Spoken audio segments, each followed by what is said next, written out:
Sarah and I. Oh, good. Kayla. Kayla and I were just recording. I just can't see.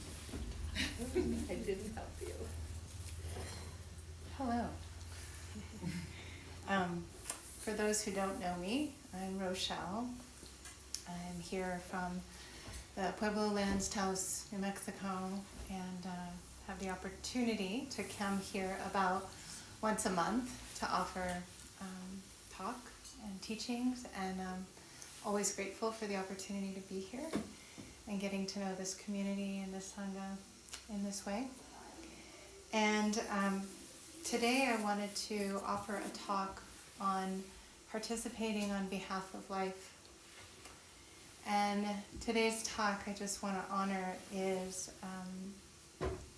an opportunity for us to all honor Joanna Macy.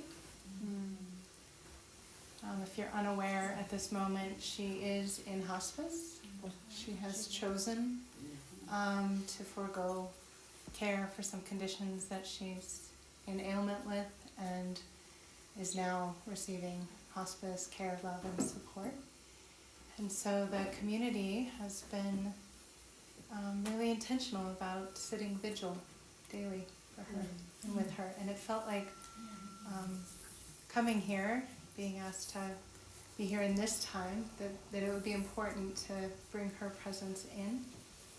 And so if you're not familiar with Joanna, I hope that what I share connects you to her deep wisdom that she is and continues to share with all of us, even in this time. It's been profound. And if you have had the beautiful privilege of connecting with her in some way or her work, I would just invite you to bring her into your heart as we're here together. She's a deep bodhisattva and has left us and will be leaving us with wisdom that will carry on, and we all feel that and know that in this time. So I just wanted to honor that this talk is dedicated to her, dedicated to our connection of her wisdom that she's shared, and how we can carry on and support the continuance of all these beautiful teachings. So I know we're having microphone moments. So I we'll asked her to turn it up. Okay, great. Is that better? Oh, here.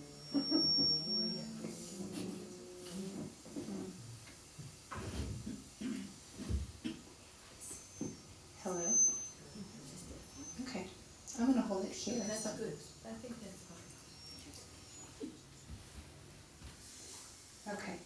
So I'm going to offer a quote from Joanna to begin.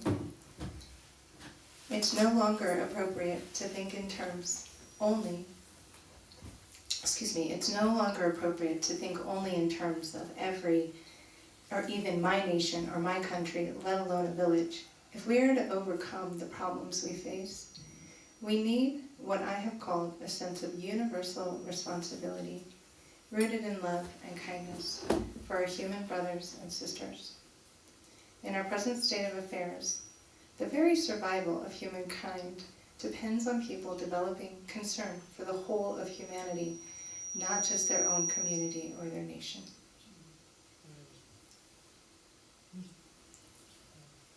So I think what Joanna so eloquently reminds us in all of the ways she weaves her teaching is we're not separate. The depth of what it means to be interconnected. And when we know and experience from an embodied place what that actually feels like, we can't not be participating on behalf of life. So thinking for yourself, in what ways do you reflectively remember you're not separate? How do you actively engage with that remembering?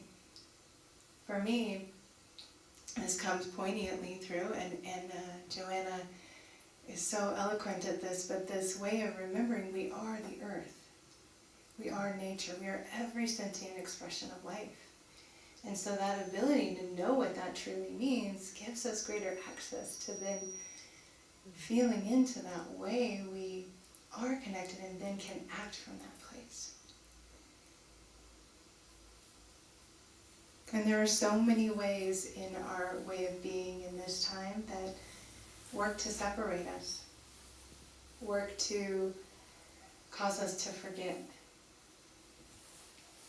And for me, this feels like the deep understanding of what's suffering. When suffering is happening, how we can either choose to be transformed by it and liberated from it, or we can choose to have it create more separation. And this beautiful path that we're all on in these teachings helps us and reminds us not to forget and to turn towards these difficult places. So I wanted to speak to Joanna's spiral that she offered us in the work that reconnects. If you're not familiar with that body of work, it's international, global.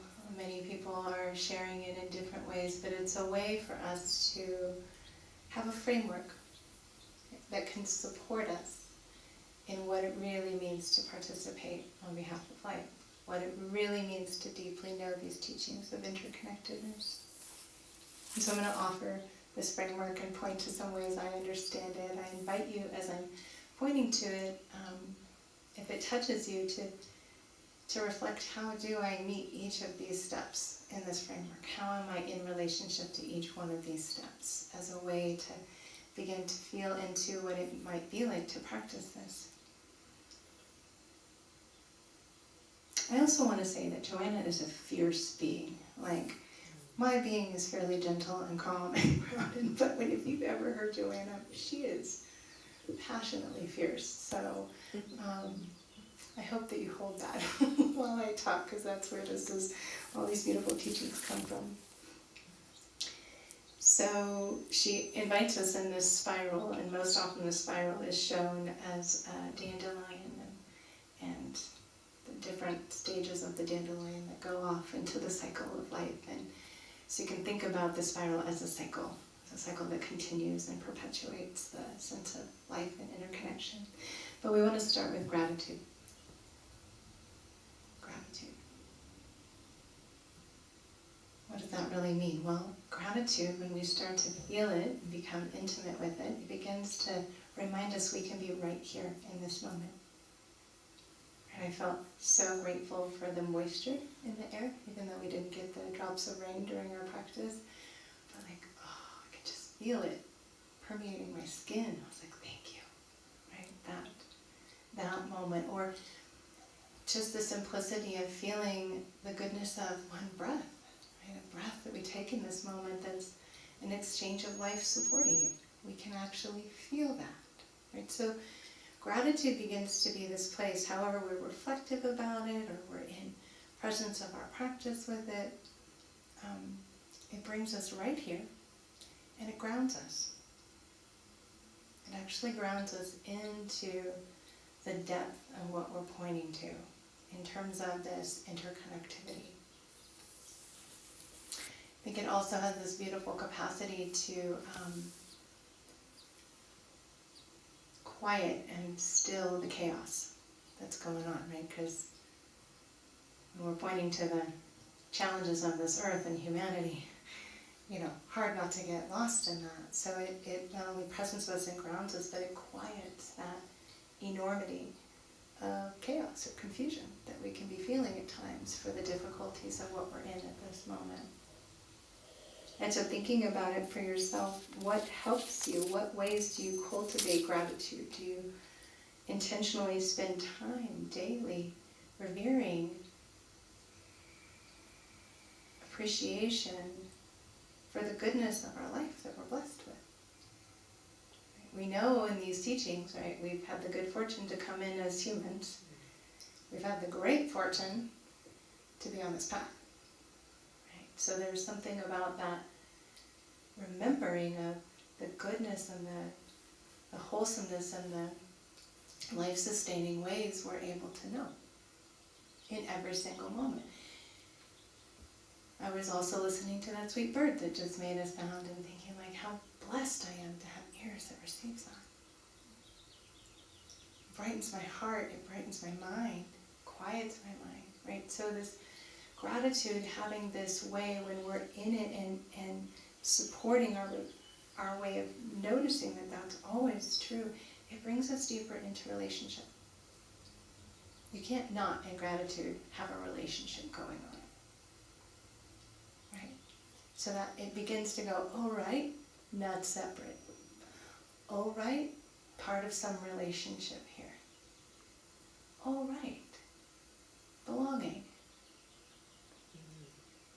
Oh right, all connected, all part of the web. We had a spider. He was circling the bowl for most of the practice. Yeah, he's over there. Yeah, I thought I was in practice and like, oh, you are the teacher today. Thank you for coming. Because it's this depth of the web. The depth of the web we can start to feel into in each actually of the stages of Joanna's spiral, but this intimacy with gratitude to really have that sense of profundity, of interconnectedness. And it's such a revolutionary act. I find this body of teaching around interconnectedness on this path of the teachings that we have the privilege of knowing, it really knows no limits in terms of how we start reflecting deeply into, how wedded we are with life. Like I was looking at the floor too and remembering how many years of growth of the trees and the sunlight and the water and the beings that pollinated and gathered let this floor happen. For us to sit, for us to be together. Like it just, like what profound gratitude for life to support us in that way. So however you reflect in that way, to let that ripen, let that be a place we take refuge and ground and stability in. Because the next part of the spiral that Joanna invites us to explore is to honor the pain of the world. And there's so much pain. It can feel quite, well, just to even say it, like, what do you mean? Turn and honor the pain of the world. But again, the liberative goodness of this path of practice says, yes, that's the way. And so when Joanna started pointing to this, she was really inviting us to radically speak the truth for the level of pain that we're in. Radically speak it. And when she started this work, it was in relationship to the impact of the nuclear challenges of our time, in essence. Like what was going to happen with nuclear war or all the different things that were going on. And she's been a champion. That's where her doorway to connection to the pain of the earth. She could see what would happen in the future. She could see what was happening now. So why aren't we feeling the enormity of the pain of that potential? And what that means to our planet, to our species to survive. And as this work has evolved, it's really seen as a beautiful transformative doorway and step into what it really means to be fully interconnected. It's not sane to be ignoring what's going on. It is more sane to be in the relationship of what is going on.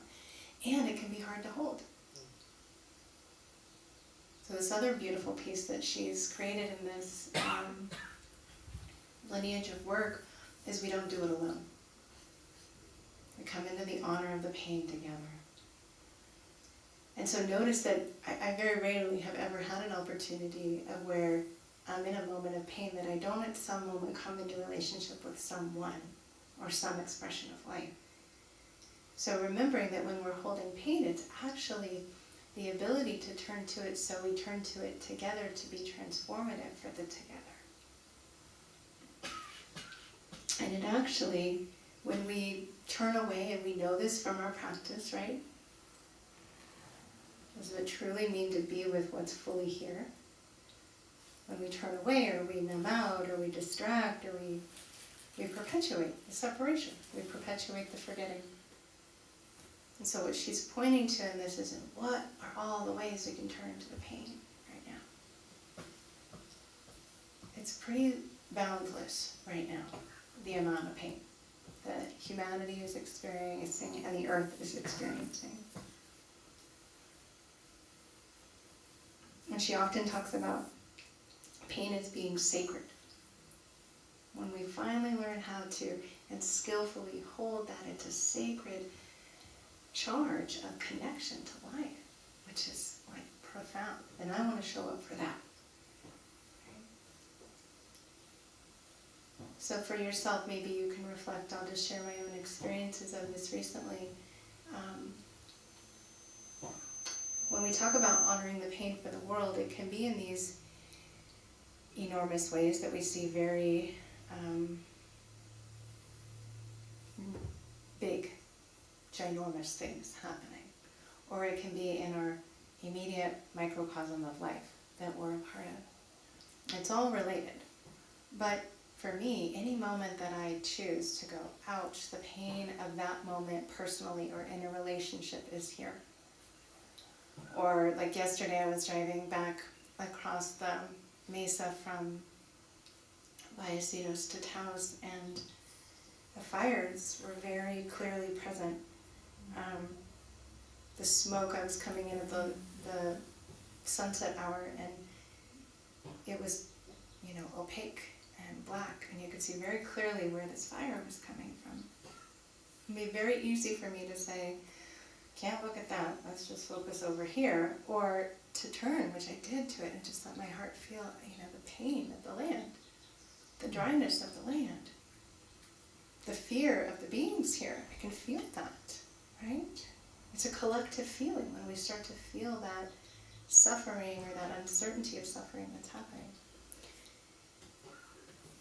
And so there's moments of my life that it's not only to turn to whatever's here in the immediate personal, interpersonal realm, but to look at the planet, to look at the systems that are collapsing and be with it fully. And remembering it's not just that one moment of collapse, it's wedded to so many different ways that one moment of collapse is happening. And that also reminds us that when we choose to participate as part of honoring it, we're changing the turning away from it and the separating from it to the reconnecting to it. It grows our heart's capacity to care. And we need more bodhisattva caring about what is happening, right? But we have to feel the pain in order to have that potential. It feels potent with the possibility if we can skillfully hold it and let it transmute, let it be liberated through our care and our compassion and our connection to it. So thinking for yourself, where in your own life are there moments that you could be choosing to turn to the pain a little more? And again, going back to the spiral, we start with that gratitude of ground of goodness, resource connection, and I think there's something also in this particular framework of learning how to step into a place of gratitude and hold the pain and learn how to move back and forth at the same time. So we don't get so overwhelmed by what's happening. Right, I'm grateful that my heart could turn to the pain of the fire yesterday. I'm grateful that I could come home and sit in the garden and take refuge with the bumblebees for a bit. Right? And then I could turn back to the pain that's here. And really feeling like, is it anger? Is it fear? Is it despair? Is it rage? And the potency of those emotions to let our hearts be opened is what Joanna's pointing to in honoring the pain. And there's something, and you all know, right? How many moments on your path of practice when you've really been deeply in a midst of a moment of pain or suffering, right? And you come through with that to liberation and insight. It's kind of the only doorway through. So what if we're starting to understand in this framework that that's on behalf of the earth too, on behalf of humanity. Right? Humanity isn't treating itself so well, or the earth. And how do we feel the pain of that and practice that bearing compassionate and loving witness to it so that it has the potential to shift? I think that's the only place that we're going to potentially find that. So for me, it's in my own work and what I'm up to is I'm deeply passionate about turning to trauma patterns and turning to traumas that continue to perpetuate more unwholesome ways of living and acting with one another. So that's like I will turn to that every time. Every time. Because it's a radical act of honoring the pain. So where is that for you? Where does your heart lean to go, oh, I care about that. We all have this. Well, the earth and humanity needs us to have it. To say I care about that, and I feel my heart moved, and I feel that pain, and in that place, a new response can arise. So this is the third step in the spiral that Joanna points us to, which is in and out of that remembering of that pain, and that pain is, we're holding it for the sacred of life and the reconnectivity of life, that it gives way to the possibility of seeing something new in that moment. It's often talked about at this stage in the spiral as seeing with new eyes or ancient eyes. I love that, right? To get your new eyes on and your ancient eyes on. And if, as you're meeting those moments of pain and letting it metabolize and transform us and liberate us, it usually does give way to new insight, new seeing. And where Joanne is pointing us in this is the possibility of seeing it as a wider system of life that needs our attention. She's really intentional about bringing deep curiosity in this particular stage of the spiral, and remembering that this moment of seeing has the possibility to release from all those conditioned ways of how we might be meeting the pain and see it something new. So one way that she speaks about this is around really feeling into the reality that every single moment of our lives, each one of our lives in this moment, we are connected to 7 generations, which roughly translates to 200 beings, which I like that number, that feels lovely, behind you, part of you, carrying you. Those beings are part of this entire web of life that's been happening for the last 200 years. How could they not be? If they're all nature, we're all nature. 200 years of life is teeming behind you. How do you want to see this moment of your life from that view? And how might you want to see it 7 generations in front of you? That's 200 beings from you forward. And what I find interesting in this particular phase of the spiral is she really invites us to be very imaginal about the future, very imaginal about if I showed up in this radical way of remembering and being connected to the depth of what it means to be interconnected, what would that look like for 200 years from, or for 200 beings forward, 7 generations forward in my life? And she invites us to consider a life where they look back at us and go, how'd you do that? Thank you. That's inspiring to me. That one goes, cool. I'll keep jumping in the pool of pain every time. To be able to say, there's something there that I can re-perceive, re-relate to. Maybe even, I think on most levels, this is a deep remembering, deep remembering of our reality of life is connected to this earth. We're not separate. That remembering becomes more potent as the way we live. And how we take steps to live in that way and repair our connection going forward so that life can continue. And then in her last step with us in the spiral, she invites us to, from that place, if we're seeing it in anew, remembering we have ancient wisdom that lives with us,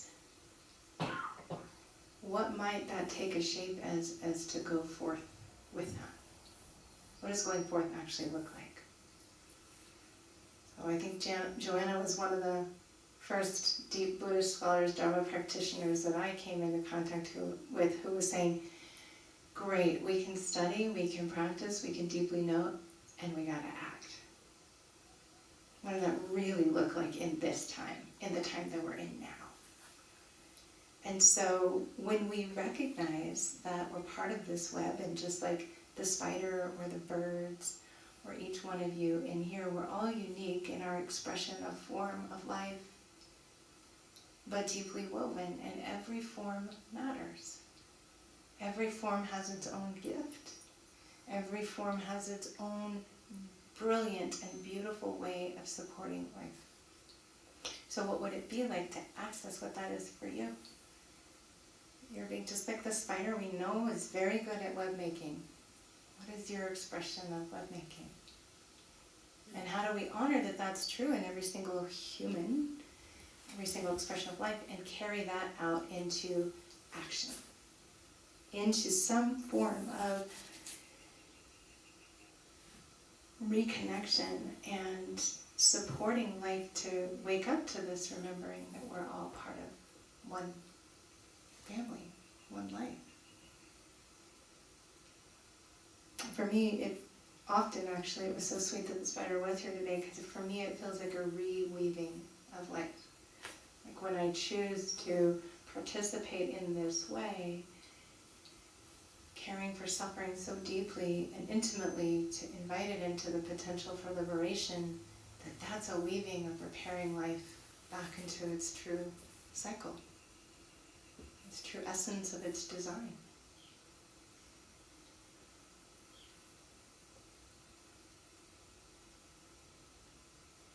And I think that going forth piece sometimes can feel like, oh my gosh, there's so many going forth moments, what does that even mean? And then we can collapse and sit down and go, don't know. It might be as simple as carry that wisdom of interconnection when you're with the next person that you connect, make eye contact with, and have a conversation with. There's a beautiful being walking on the street, and clearly, likely unhoused, and it was just a moment of sending him, I love you, I hope you're well today, I see you.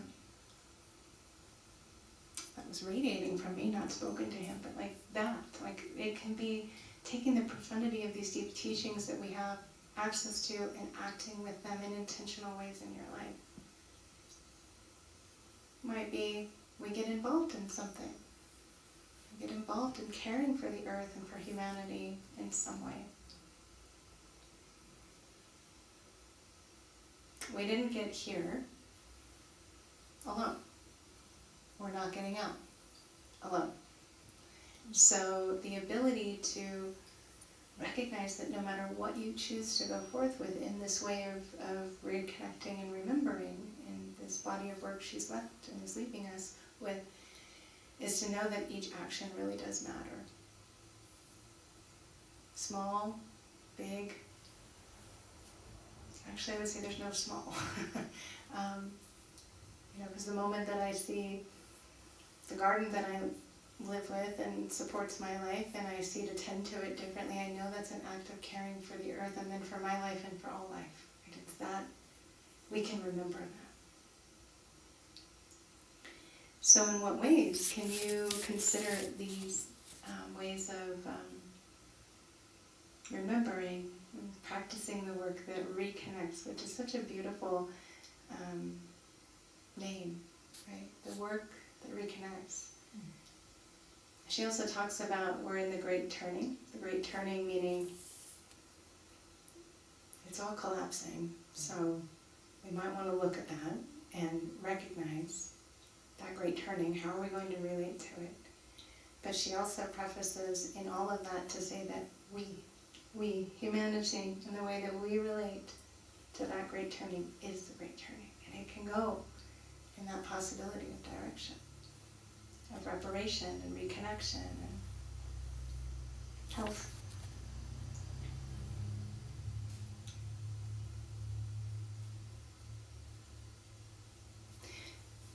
So just inviting you to, reflect on where could these stages and movements of the spiral be supportive for you. Maybe it's a very daily practice kind of thing. You know, I practice gratitude with my cup of tea in the morning. I also practice in that moment of that cup of tea all the many hands that supported that tea and all the many moments of pain and sorrow that people may have experienced creating that tea for me. And that I remember in that moment, every being has the right to freedom. And as part of connection to life. And act as best I can going into the day. How can I carry that forward a little bit more? So it really can be simple. It doesn't have to be in big movement ways, but if you're inspired to be in big movements, please be in big movements right now. It's the we that is going to do this reconnecting. So whatever that means for you. So I want to close us with Joanna's quotes. It's a full Joanna honoring talk today. So thank you for letting me share my love for her. And you know what's profound is I actually had the chance to meet a woman by the name of Jess Ferrante recently in May. Strange conditions brought us together. And she just finished a podcast, creating a 10-point series on a podcast with Joanna here last year. So in her 95th year. And it's beautiful. Happy to share the connection to that. But just meeting Jess and not ever having sat or met Joanna directly, I could feel Joanna. So it's so beautiful that loving, embodied, fierce presence for the earth is alive. We all carry it. We all carry it. That's her beautiful, humble message, is it's here for all of us to be awake to. So 2 quotes, because I couldn't choose what to close with. From Joanna. This is a dark time, filled with suffering and uncertainty. Like living cells in a larger body, it is natural that we feel the trauma of our world. So don't be afraid of the anguish you feel, or the anger, or the fear, because these responses arise from the depth of your caring and the truth of your interconnectedness with all beings. And the last quote I'll offer from her. We are capable of suffering with our world, and that is the true meaning of compassion. It enables us to recognize our profound interconnectedness with all beings. Don't ever apologize for crying for the trees burning in the Amazon, or over the waters polluted in the mines of the Rockies. Don't apologize for your sorrow and the grief and the rage that you feel. It's a measure of your humanity and your maturity. And it is a measure of your open heart. And as your heart breaks open, there will be more room for the world to heal. So let's sit for a moment together.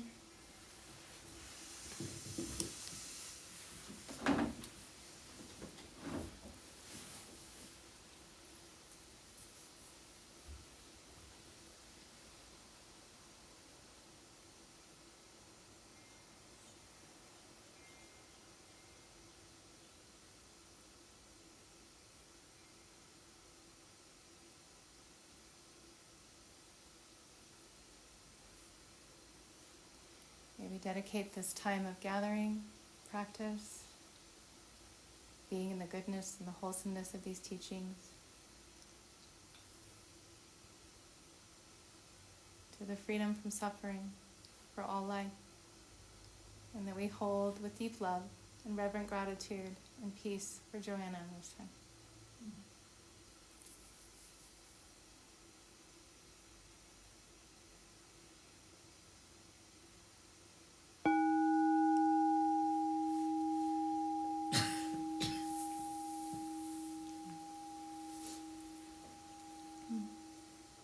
Thank you.